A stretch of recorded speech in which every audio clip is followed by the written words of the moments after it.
और अब बात करते हैं संघ प्रमुख मोहन भागवत की, जिन्होंने आज आरएसएस शताब्दी वर्ष समारोह के तीसरे दिन कई बड़ी बातें की हैं।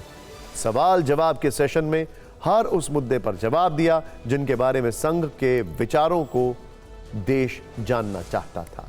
संघ प्रमुख मोहन भागवत आधुनिकता की बात की, संस्कारों की बात की, घुसपैठिए वाली समस्या पर बात की, डेमोग्राफी पर बात की, धर्म परिवर्तन पर बात की, नई शिक्षा नीति की बात की, भाषा पर बात की, अखंड भारत की बात की, यहां तक कि अपने रिटायरमेंट की उम्र को लेकर भी खुलकर विचार रखे। संघ प्रमुख से सवाल पूछा गया था कि 75 वर्ष होते ही राजनेताओं को पद छोड़ देना चाहिए। इसके जवाब में उन्होंने कहा 75 वर्ष में रिटायर होने की जरूरत नहीं है। ना मैं रिटायर होऊंगा, ना किसी को रिटायर होने के लिए कहूंगा। हम जब तक चाहें काम कर सकते हैं। मैंने ये नहीं कहा कि मैं रिटायर हो जाऊंगा या किसी और को रिटायर हो जाना चाहिए।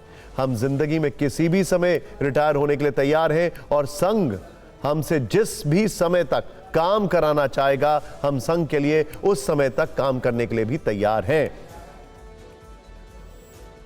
एक बार फिर उनका यह बयान सुन लेते हैं, फिर संघ प्रमुख की बड़ी बातों वाले वीडियो की हाइलाइट्स देखेंगे। When this shawl is given, it means that now your age is over. You please sit in a chair calmly and see what happens. ऐसा वो criticism है उनका। I never said that I will retire or someone should retire. So if I am 80 years old and Sangh will tell me go run a shakha, I will have to go. I cannot say I have completed 75 years. I want to enjoy the retirement benefits. No, there is no benefit in Sangh. असल में संघ प्रमुख ने यह बयान देकर उन सभी अटकलों पर विराम लगाने की कोशिश की है जिसमें यह कहा जा रहा था कि वो रिटायर होने जा रहे हैं या फिर आरएसएस बीजेपी में किसी और पर रिटायर होने का दबाव बना रहा है।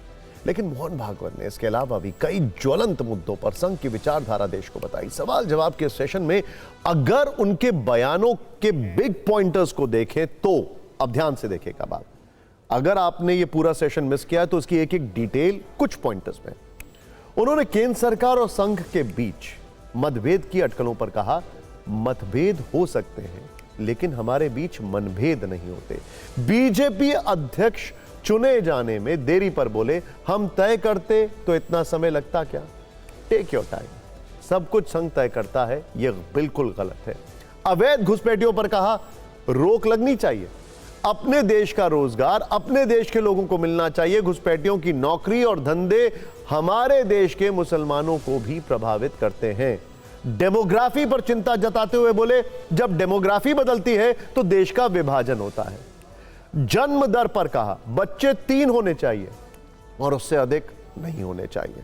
अंग्रेजी भाषा पर कहा, हमें अंग्रेज नहीं बनना लेकिन यह एक भाषा है और भाषा सीखने में कोई दिक्कत नहीं है। अखंड भारत पर बोले, अखंड भारत इज नॉट पॉलिटिकल। एक ना एक दिन सोया हुआ आदमी जागेगा। आप उनके बयानों पर आधारित यह न्यूज रील जरूर देखें। अपने देश की पॉलिसी है, पॉपुलेशन पॉलिसी, वो 2.1 रिकमेंड करती है। अब वो देश का एवरेज 2.1, ये तो ठीक है, लेकिन संतान होती है तो 0.1 संतान कभी होती नहीं। तो भारतवर्ष के प्रत्येक नागरिक ने यह देखना चाहिए कि अपने घर में 3 होने चाहिए। ये देश की दृष्टि से कह रहा हूं। दूसरा, एक कंसर्न भी है, जनसंख्या एक एसेट है, बोझ भी हो सकता है। कल खिलाना पड़ेगा ना सबको, तो उसी के लिए पॉपुलेशन पॉलिसी रिकमेंड करती है। डेमोग्राफी की चिंता होती है और होने का कारण है कि डेमोग्राफी बदलती है तो उसके कुछ परिणाम निकलते हैं। देश का विभाजन एक परिणाम है।